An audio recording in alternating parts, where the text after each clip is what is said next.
Hey everyone, Dr. Mungli here. So in my previous video, I told you that I am doing a modified type of intermittent fasting called timed and calorie restricted fasting. Now what is this timed and calorie restricted fasting and how it is helping me? I'm doing this type of fasting since 4 weeks, and also 4 weeks before my weight was 147 pounds, and yesterday I weighed myself, and right now my weight is 134 pounds. That means I have lost more than 10 pounds here in 4 weeks. Now how this has happened? So what I generally do is I'm going to restrict my calories, I'm going to restrict my per day calories to around 500 to 600 calories. Normally to my lifestyle, to my work, I need around 2000 to 2400 calories. Now I have restricted it to around 500 to 600 calories. That means I have restricted around 2/3 of my daily calories. So how I am doing this fasting.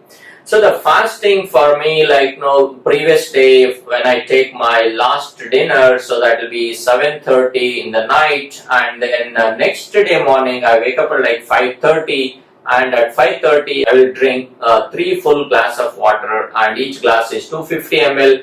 That means I am going to drink around 750 ml of water, which will give initial boost of hydration for that day.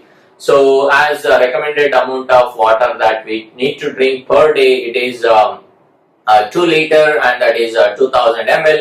In that I have already consumed 750 ml in the morning. So that is the initial boost for my hydration per day. Now, and also it will initiate good bowel movements. It is most important to keep a healthy lifestyle. And then after that, what I do is I drink a herbal concoction that I have shown in the figure here. Content for that I have given already. So this is what I drink, around 100 ml. So I don't drink tea and coffee. I have stopped drinking tea and coffee since 4 weeks. And that is also helping me in a positive way, because it has decreased my gastric irritation and all that. And also it is helping me in getting a good quality of sleep in the night. Now after that, what I do, around 8 in the morning, so I'm going to drink a green smoothie. So basically this green smoothie, as I shown in the figure here, so it is around like 300 ml. I drink this, and what I add in this is usually it contains spinach, it contains kale, and it contains kiwi fruit, and also it contains all kinds of berries, and also I will add a little bit of lime or lemon juice into that. So overall the calorie content in this, I would say it's around 50 calories or something. I generally don't add any fruit which contains high sugar. So after that, so that means my previous night, like 7:30 to 8 in the morning, where I take little calories, only 50 calories there. So there is 12 hours of fasting that will help my intestine to clean up. Now after that, what I do, so from 8 until 1 p.m, so that is 8 a.m. to 1 p.m, I don't take any calorie containing beverages or food except water. I drink a lot of water. So after that, like at 1 p.m, I will take an omelette which is made with using 2 eggs. I include egg yolk also. I don't care about cholesterol now, because I am already consuming less carbs and less calories. So I do need cholesterol for my membrane formation and all that. Now after that, what I do, so I will go home at like 4 p.m. from my work, and at 4 p.m, so what I do is I will take a green salad, and this green salad, the figure I have shown here, so it contains all leafy green vegetables, and also I will add green vegetables like broccoli I add, which is an important, one of the nutrient rich food, and also it contains sprouted lentils and nuts and seeds. So basically this is my food in the afternoon. So and now if I put together the content like calories in this green salad, so I would say it may contain around 200 calories or something.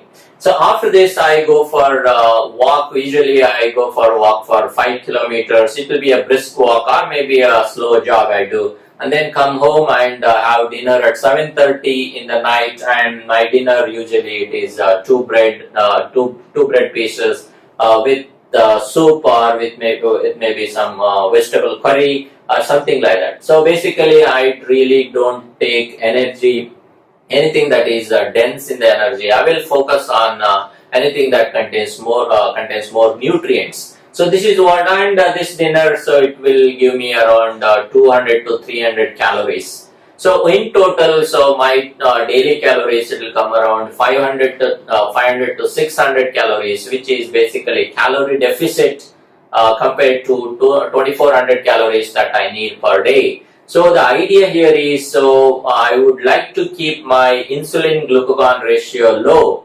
So when you keep insulin glucagon ratio low, that means your glucagon is more than the insulin. As you all know, glucagon is a catabolic hormone, insulin is an anabolic hormone. So you are basically keeping yourself in the catabolic state than in the anabolic state. So when you keep yourself in the catabolic state, so the first thing that will break here is your fatty acid adipose tissue. So of course your glycogen is broken down into glucose to provide glucose needs of brain and red blood cells. Whereas for all the other tissues, you are breaking your adipose tissue. Fatty acids come from adipose tissue, and oxidation of fatty acid is going on because you are keeping your glucagon more than the insulin. So if you keep insulin high, that means you get into anabolic state, all the synthesis process will go on. That means adipose tissue synthesis will go on. So it is always the important thing here is to keep your insulin low and glucagon high, so that catabolic state is maintained, and also that will help in breakdown of adipose tissue. And why do I take omelette or the egg omelette in the afternoon? That's because if as I said you, at 7:30 I have my dinner, and all the way until that 1 o'clock, so I have not taken anything that is rich in calories. So that means it is around 16 hours. So by 16 hours, your gluconeogenesis process starts to steam up and going towards the peak by 24 to 48 hours. So I really don't want my gluconeogenesis to break my skeletal muscle, because the source of gluconeogenesis, predominant source for gluconeogenesis, is the skeletal muscle. I don't want my skeletal muscle to be broken, so that is why I am going to give proteins. So that means the omelette egg protein basically. So that protein give amino acids, and amino acids will be supporting gluconeogenesis process until I take my green salad containing nuts and seeds and little calories there at 3 o'clock in the afternoon. So, and also in the morning I do 30 minutes of weights, and also treadmill with inclination around 10 and speed of 3, so that my lower limbs will be muscle contraction in my lower limbs. It will help in strengthening of my muscles. And also I do upper weights for my upper body, and also I do push-ups. Thereby I stimulate my skeletal muscles, so just to keep the skeletal muscle mass or the quantity.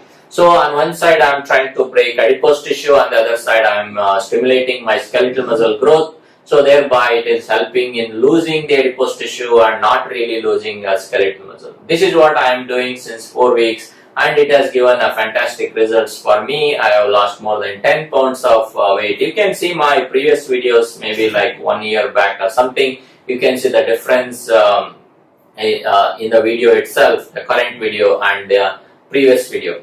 So, and also it has improved my sleep quality. So the quality of sleep, usually I sleep by 9:30 or 10 and wake up at 5:30. That means I sleep for 8 hours, and the quality of sleep is fantastic since the time I am doing this kind of fasting. So this is how it is helping me. And also I don't feel a lack of energy during the daytime. Actually I am much more active than before. So that means it is also that means even calorie restriction doesn't really affect activity levels, or you don't feel tired or you don't feel weak during the day just because you are not taking much calories in the form of food, but because you are going to get energy from the breakdown of adipose tissue. So overall it has brought a good change in my life, and I feel much lighter and much better. So I hope this video has helped you in understanding how the fasting or the different kind of fasting is helping, and hopefully this will bring a positive change in you also, and hopefully if you follow this kind of things, it may help you to lose weight and also feel yourself better. If you have any questions, so kindly don't hesitate to put that in the comment section below, and we can discuss like what is the pros and cons of this kind of diet, and also how it is, if you have any stories to share, so, and also if you have any questions, so we can discuss about that. So make sure you click the subscription button down there, so that you get updates whenever I upload this kind of videos. And thanks for watching. See you in my next video, and till then you take care.